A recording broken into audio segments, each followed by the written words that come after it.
I don't know about you, but it's a very painful experience for me to watch and listen to the States of the Union these days.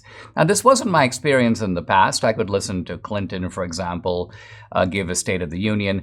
And usually in those days when I would listen to Clinton, I would to some degree marvel at his political artfulness. I would also catch him out on a bunch of things. I knew that Clinton was being slippery over here. He was doing the kind of a clever new math over there. And I was thinking about objections to what Clinton was saying, refutations of his arguments. But it was a sort of a civic and intellectual exercise. With Biden, I feel like I am listening to a known con man. And that's a whole different experience. There's no reason to refute his arguments. They aren't really arguments. They're just blatant falsehoods, crass emotional manipulation, all that kind of thing. And so no wonder Republicans now are far more openly contemptuous of what they're getting. They don't follow the old decorum. By the way, I think this is a very good sign that the Republican Party doesn't play by the old rules, sitting cowed, tepidly applauding at every idiotic statement. Because it's not that the idiotic statement is false, because I'll see leftists, well, how you mean, Dinesh, are you saying that you don't want the price of insulin to come down? Are you saying that you don't want people to get better health care? No, that's not the point. The price of insulin doesn't, quote, come down. You take money from somewhere or you make a mandate that imposes a cost somewhere else. Remember double entry bookkeeping? So the question is not, is it better for the price of insulin to come down, but was this particular decision a good one? Again, there was some booing when Biden talked about immigration. No surprise. He's the cause of the problem. Fentanyl. No surprise. He's at least partly the cause of that problem. Now, people are talking about a little bit of other stuff with regard to the State of the Union. First of all, the bizarre show of affection, I guess I could call it, between Jill Biden and Kamala Harris's husband. I mean, I realize it's slim pickings in both households, but this particular union of it's just a bizarre thing. I don't even know what to make of it.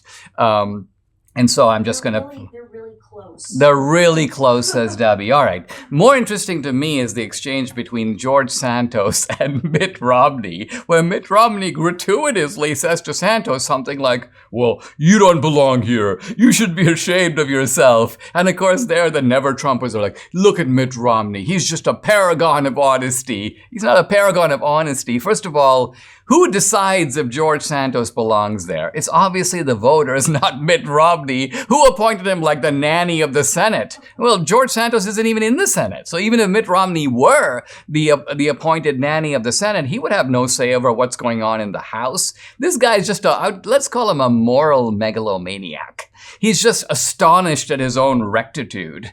And he's become a tiresome buffoon. So my advice to Romney is to zip it. Let Santos worry about himself. In fact, I think probably Santos has at this point a brighter upward future than you do. You're on the downward slope. Santos will see. All right, let's talk a couple things about the speech.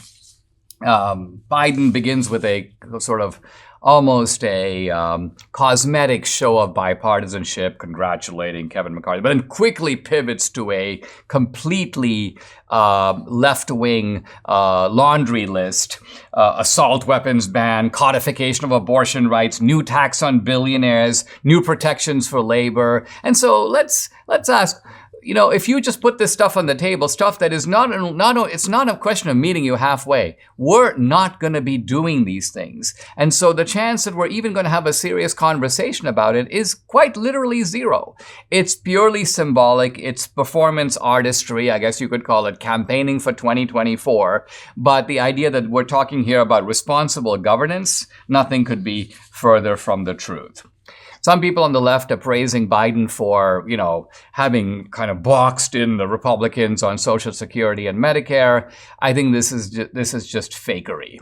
They invented this idea that Republicans are trying to slash Medicare, slash Social Security. Now, look, at some point, long-term, entitlements do need to be reformed. This idea we can't touch Social Security, can't touch Medicare, long-term is extremely irresponsible. This is a kind of a train wreck that is coming our way. And it is the responsibility of leaders to see the incoming train and see that we are on the tracks and see that something does, in fact, long-term need to be done. But it needs to be done, of course, in the right way. It's not being done now.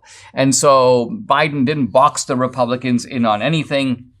The Republicans were never there in the first place. And finally, I kind of was bemused about Biden's, Tyree Nichols business with the, black people have to have the talk, as he calls it. This is Biden feigning inside knowledge of the inner city. Black people have to have the talk with their sons about how to deal with the cops. And he goes, I never did. Well, actually, white people have to have the talk as well in America today, and certainly in certain parts of America. Obviously, Biden is a product of a completely different generation.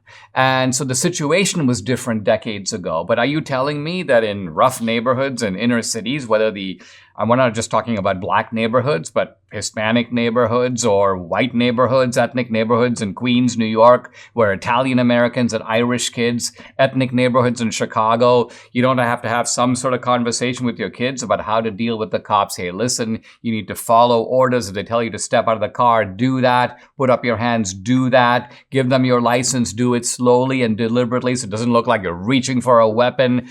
Don't start swerving. Certainly don't strike out at the cops. I mean, this is common sense. And the idea that there's some sort of a racial disparity here, I think is just the usual familiar political opportunism of the left.